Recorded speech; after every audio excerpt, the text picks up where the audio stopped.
y el senador Jaime Guzmán, único senador asesinado cumpliendo su deber. En este Congreso se han debatido y despachado más de 20.000 leyes, como la Ley de Libertad de Vientre, la de instrucción Carlos Lorca, por supuesto que sí. Lo conocí, lo quise y lo admiré.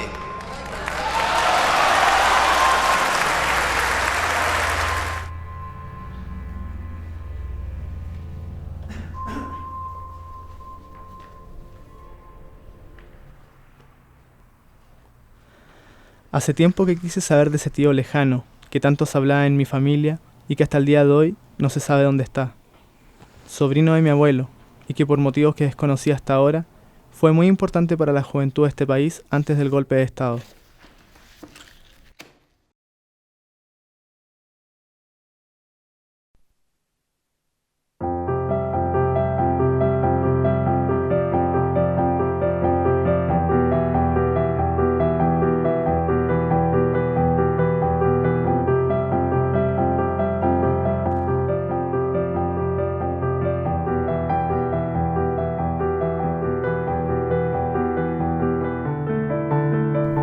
En ese tiempo era un lugar de mucha ebullición, de mucho interés por las cosas sociales, por las cosas políticas, ¿no?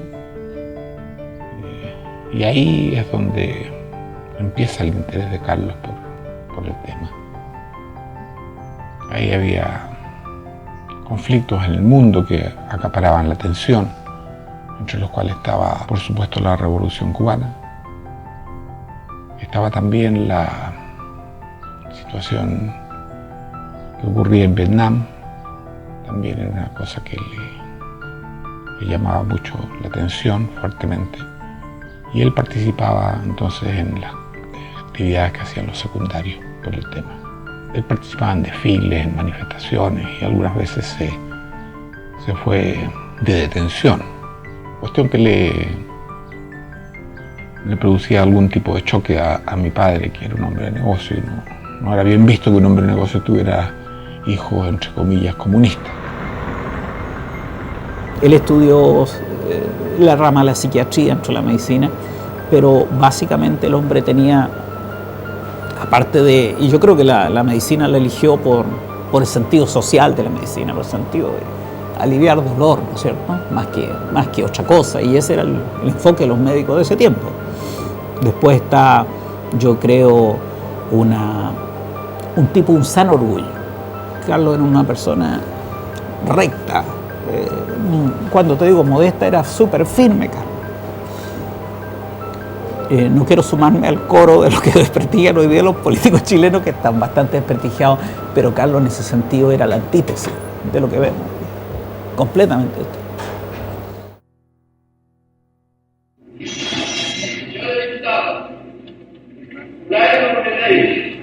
Guardar la Constitución del Estado, ocultar el ejercicio de buenas funciones y verdaderos intereses.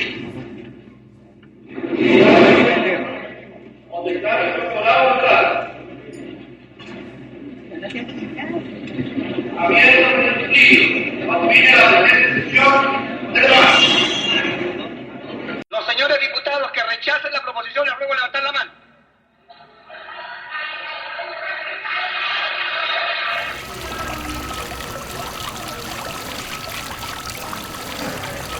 Yo lo recuerdo con mucho cariño, desde luego.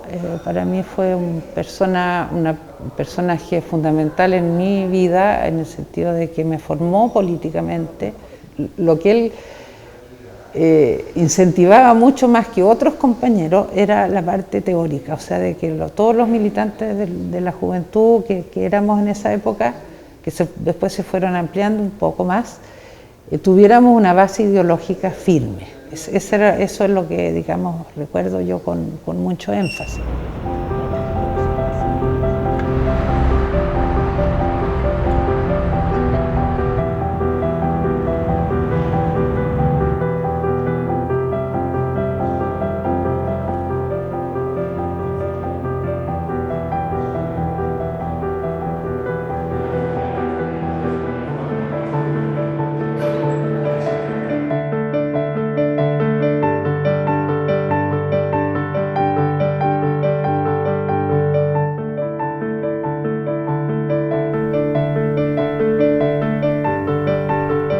Para mí, como siempre digo, es un poco difícil hablar de Carlos, porque fue un hermano extraordinario y un ser humano excepcional. Carlos Lorca nace en Santiago el 19 de noviembre de 1944.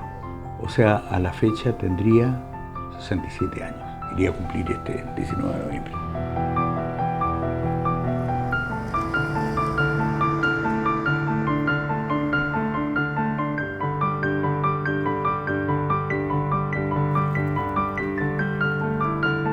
Carlos el primero. Raúl es tercero.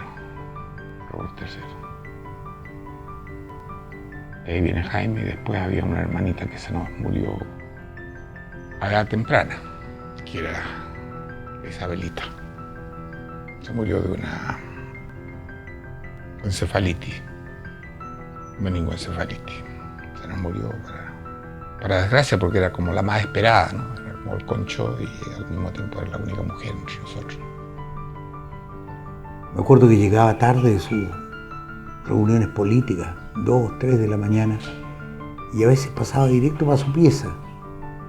Y se devolvía a mi cama donde yo estaba durmiendo y me preguntaba, ciudadano, ¿puedes venir a matarme una araña que hay en mi pieza? Porque era incapaz de matar una araña. Era increíble. Sí, era un tipo muy entretenido. Y lo otro que temía, y es bueno que el lado humano de Carlos Bello, el dentista. Ese no le gustaba para nada. Era tanto que de repente, para que fuera el dentista, lo acompañábamos al dentista, pues en edificios con doble salida, en el centro, digamos, de repente tú veías que Carlos iba por el otro lado y no había ido al dentista. Tú lo ibas a dejar a la puerta, pero se te fugaba. No le gustaban para nada, y yo le encuentro razón, pero de repente son de esos males necesarios que uno tiene que enfrentar los dentistas. En 1970, Salvador Allende sale electo presidente de Chile. Carlos trabaja firmemente por el gobierno y por sus reformas sociales, llegando a ser el presidente de las Juventudes de la Unidad Popular. La única forma para Carlos de ayudar a la gente era estar con ellos y saber cuáles eran sus verdaderos problemas. Esto da pie a su postulación como diputado por Valdivia en marzo de 1973, ganando en su distrito con la segunda mayoría. Muy buenas noches. Nuestra patria vive horas de máxima gravedad. Está en marcha un golpe de Estado, alentado desde dentro y fuera de Chile. Está en acción el Comando Único del Golpismo, que agoniza por horas su embestida sediciosa final contra el gobierno constitucional y contra el pueblo. La Junta mantendrá el Poder Judicial y la asesoría de la Contraloría. Las cámaras quedarán en receso hasta nueva orden.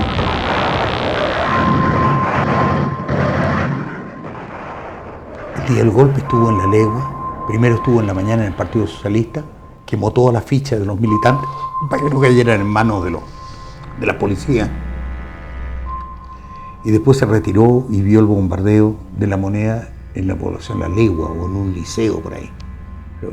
Y de ahí se le pierde el rastro, porque después ya desaparecieron de la faz pública. Entonces, yo creo que los tiempos de clandestinidad deben haber sido más que difíciles, muy difíciles. Para mí era un personaje, durante la Unidad Popular, un personaje lejano, un dirigente.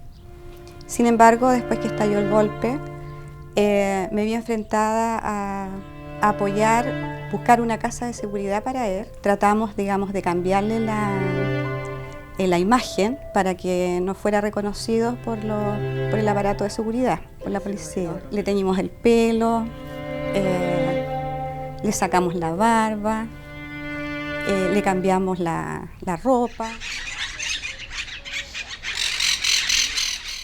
La verdad es que como ellos trabajaban clandestinamente, yo sabía que ella salía en oportunidades junto con Carlos a hacer tareas propias de su tarea militante, digamos, Y además que usaban mi Fiat 600, era un Fiat que yo tenía y que yo entregaba sin preguntar para qué lo iban a utilizar. Bueno, de ahí en adelante yo siempre apoyé a Carola, y la última vez que yo vi a Carlos, sin saber que después iban a ser detenidos, es cuando Carola me pidió que lo fuera a atender, que teníamos que atender a un compañero como muchos otros que habíamos atendido clandestinamente. Y me dijo lo que tenía. Me dijo que tenía una infección en un muslo. Yo le pregunté cómo estaba, nos detuvimos en una farmacia, Macul, me acuerdo, y compramos lo que a mí se me ocurrió que podía ser útil, que era benzatina y cristalina, más la jeringa, más todo lo demás. Y cuando entramos a una de las habitaciones, que estaba bastante oscura, había una persona allí, muy delgado, muy pálido, y tenía un flegmón del muslo derecho, todavía me acuerdo, en evolución. Y yo le digo, compañero, esto no está bien, bueno, te voy a poner una benzatina, una cristalina, pero te tienes que poner otras cristalinas después. ¿Y quién te las va a poner? Y en ese minuto yo lo reconocí. Y lamenté reconocerlo porque uno intentaba no retener esas imágenes por razones obvias de seguridad. Yo le dije, pero, pucha compañero, tú te las puedes poner tú mismo. Yo no sé si era una herida del inicio, ¿ya? Pero en todo caso, mi comentario a ellos fue que estando ellos clandestinos, ellos tenían que cuidarse y que tenían que alimentarse mejor, ¿ya? Y cuidar de su salud porque era importante. De hecho, la Carola tenía en ese momento una otitis supurada y estaba con una metrorragia. Yo le había dado antibióticos, lo que uno podía hacer. Así que también era importante como que ellos tuvieran conciencia de que se tenían que, así como cuidaban de otros, ¿no es cierto?, y luchaban por otros, tenían que cuidarse ellos, que eran fundamentales para lo que estaban haciendo. Tomó con mucha seriedad el tema del compromiso, ¿no? Después del golpe de Estado, él decidió, como tantos otros, de que había que resistir esto, ¿no? Y había que resistir, y en esa lucha dejó todo, ¿no? Él en primer lugar dejó a su mujer y a su hijo, ¿no?, que recién nacía y al cual él adoraba, ¿no? Y en las pocas veces que yo lo pude ver, lo vi como un hombre súper tranquilo, súper decidido, súper consciente y súper visionario de lo que iba a ser su destino, pero de manera, otra vez, muy racional y muy tranquila. El día que lo tomaron, el 25 de junio del 75, Carlos es detenido en la calle Maule 130 de Santiago, al sur de Santiago, aquí en Maule con Vicuña Maquena. Entonces Carlos se sentó en una cama a leer esta microfilm, esperando que llegara la Carolina Wiff. La Carolina Wiff era un asistente social que era el enlace de Carlos, porque trabajaban con enlace femenino. La Yolita estaba sola, estaba atrás lavando ropa, y Carlos llegó y se metió en una pieza y se sentó en una cama a leer este microfilm. Y ya la casa estaba rodeada. ¿Te ves? Y cuando llega la Carolina, conversaría en un rato con Carlos, no sé, y los tipos de la DINA entran. Entonces se lo llevan a Carlos y a la Carolina.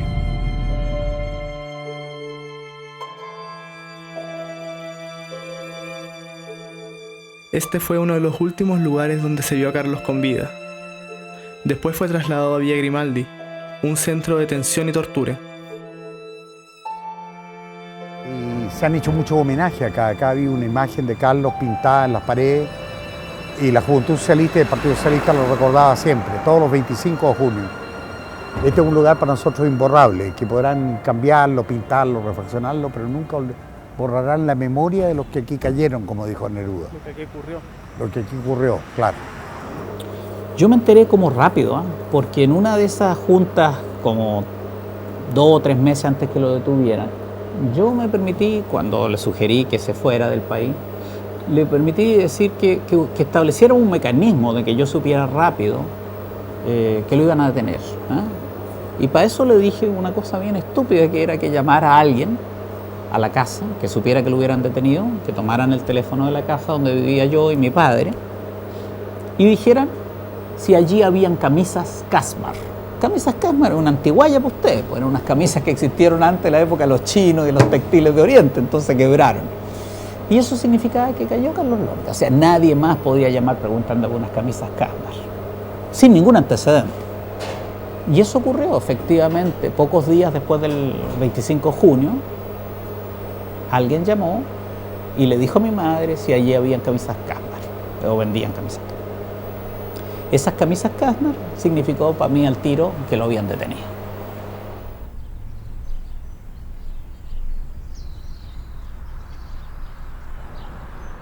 Y este hombre, la última vez que lo vi acá, cuando salió diputado en marzo del 73, o sea, hace 38 años más o menos atrás, me vino a ver, como a las 8 de la noche, y yo pensé que estaban cogoteando, que se habían entrado a robar, porque llegué y no había nadie en la casa. Entonces ya me pregunté, mami, papi, y no había nadie.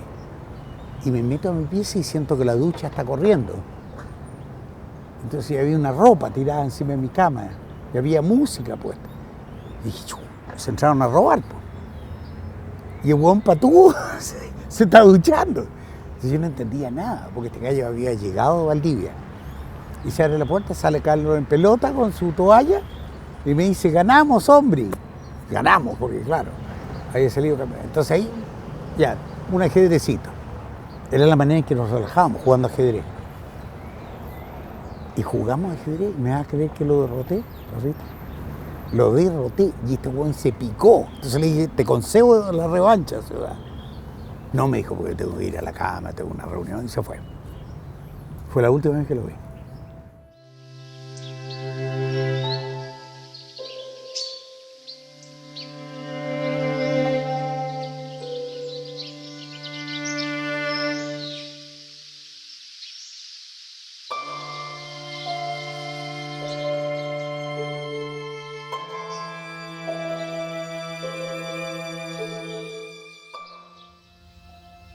En Villa Grimaldi era un lugar de tortura, de ejecución y de desaparición de personas. Existen antecedentes judiciales de que a Carlos Lorca se le agrega otra cosa que no era lo común en la época y que fue el colgamiento del ombú que está exactamente detrás mío a mano derecha de los testículos.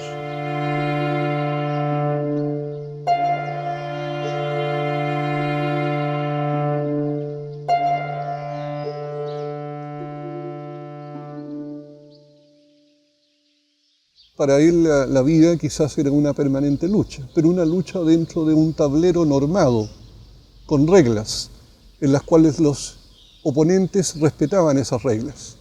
Y en ese escenario, Carlos Lorca descollaba. El golpe de Estado viene a romper ese tablero y evidentemente que ya no existe ajedrez, sino que existe una guerra sucia, desde el punto de vista de los golpistas. Es una cosa insólita que en este país, después de los 17 años de dictadura y 20 años que hemos tenido de post-dictadura, todavía hayan procesos por personas desaparecidas y muertas que todavía no llegan a su fin. En Chile no ha habido justicia. A estas alturas del partido creo que no la va a haber y creo que es un tema que va a quedar para juicio de las futuras generaciones. Me llama mucho la atención, y igual lo veo reflejado sobre todo en el último discurso del 21 de mayo, que se pase como tan desapercibido una muerte de un diputado joven sobre todo y un dirigente destacado, que lo hayan matado la dictadura finalmente que hubo en el Estado chileno. Entonces, finalmente yo creo que como en la memoria de los socialistas, obviamente que está Carlos Lorca y se reconoce su legado, pero sin embargo, en la memoria chilena, el legado de Carlos Lorca no está. Y yo creo que podría decir que existe la biografía de Carlos Lorca que la hizo Juan Azócar y que podría ser mucho más importante, sabiendo incluso que fue muy cercano en su tiempo a la presidenta Bachelet y en otras cosas, pero como que no se reconoce en la sociedad chilena la importancia que tuvo Carlos Lorca. Como si, por ejemplo, se reconoce que Jaime Guzmán murió de mano de no sé quién, pero claramente Carlos Lorca está vigente y no se reconoce.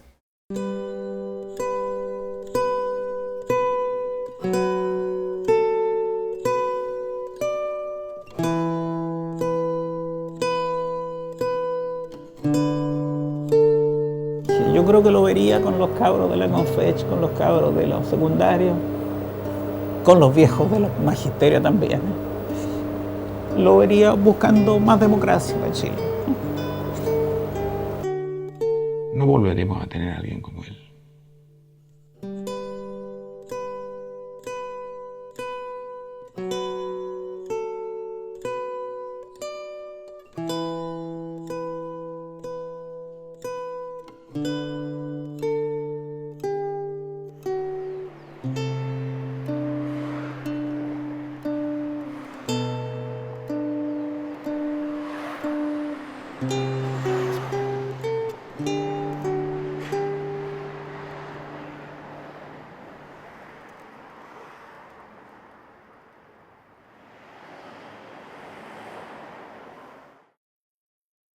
Nuestra historia republicana se ha visto empañada en varias oportunidades por acciones de intransigencia y violencia política que han provocado hondo dolor a nuestra patria y a sus ciudadanos.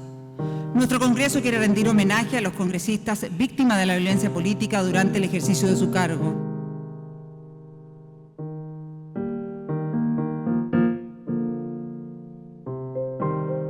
El presidente de la Cámara de Diputados, don Patricio Melero, y el señor presidente del Senado, Guido Girardi, hacen entrega de la medalla del Bicentenario a los familiares de los diputados Vicente Atencio,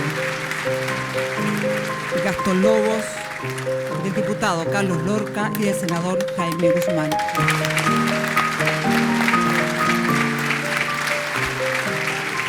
A pesar de que han pasado 36 años, Carlos, para nosotros como familia, sigue más vivo que nunca. Y su ejemplo nos inspira en cada paso que damos. Sabemos que hay muchas personas que también consideran en Carlos un mentor, una persona que les hizo esperanza en la vida. Esa esperanza nos da fuerza para seguirlo buscando.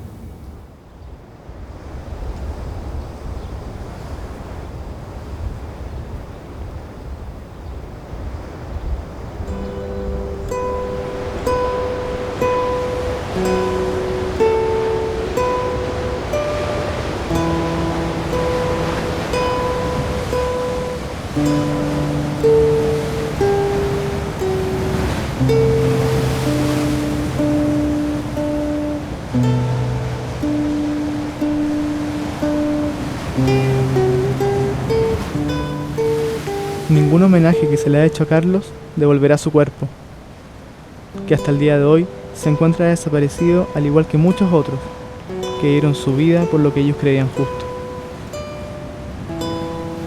Se presume que Carlos Lorca fue lanzado al mar, en las costas de San Antonio. Esto se dijo en el gobierno de Ricardo Lagos Escobar.